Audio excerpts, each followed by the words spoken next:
Hello. So, during the time I've been around the Touhou community, I've always seen the games be given this, really intimidating aura, to the point where some people just straight up give up on them entirely. And there's some truth to that. Touhou games are challenging, the shoot 'em up genre, while being very simple, is not really the most welcoming. But they are far from impossible. I always see this matter being simplified to just, what's the best game to start with, but I don't think that's all there is to it. There are things to keep in mind in every game that can help make for a much better experience. So while I'm not really great at Touhou, I wanted to share some stuff that I picked up over the years of playing the games. Some of these may seem obvious, others less so, but I think they could be useful for those looking for a bit more after learning the basics. Or even if you're completely new to the games, knowing these things early on might make your life a bit easier. Note that I'm gonna be talking about the Windows games here. Some of these tips may also apply to PC98, but that's not really what I'm focusing on. So anyways, let's get started. Consider streaming, and I'm not talking about playing video games for an audience here. This is really the big one that was the reason I wanted to make this video, because I think it's pretty much essential knowledge for playing the games. If you never noticed, you'll start noticing now that a lot of times bullets are aimed straight at you, at your current position, meaning you can just sidestep and they will never hit you, ever. Okay, it obviously gets more complicated than that depending on the pattern, but this happens all the time in the games, and once you're aware of it, all you gotta do is move a little bit to the side and watch the bullets stream past you, hence the name. You should try stage 4 of Perfect Cherry Blossom if you really wanna see this in action or practice. 90% of the stage is nothing but this, for real. Sometimes you'll get long sections of streaming, and if you know it's coming, you can start from one side of the screen and slowly make your way to the other, and it should be over before you get there. But if it's not, consider misdirection. So you're getting close to the edge of the screen and the bullets just keep coming. What now? Well, sometimes you can make your way around the screen and that will be enough. Just watch out for stray bullets. But some sections don't allow for that. So what you can do is quickly jump forward a bit to lead the shot somewhere else, giving you an opening to reposition and start moving to the other side.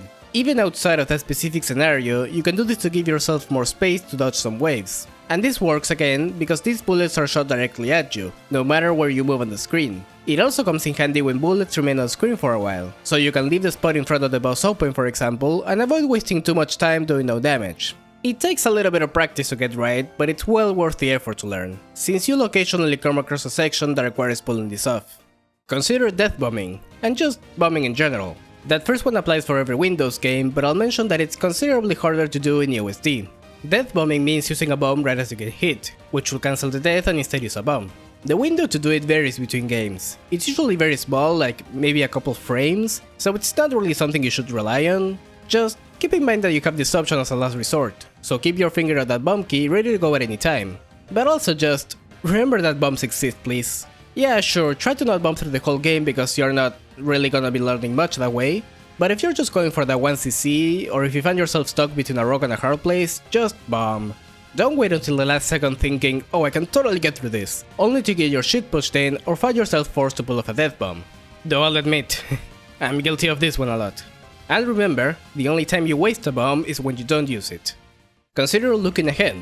There's a bit of a bad habit I formed when I was new to the games that was only looking at this very small circle around the character, basically staring at the hitbox.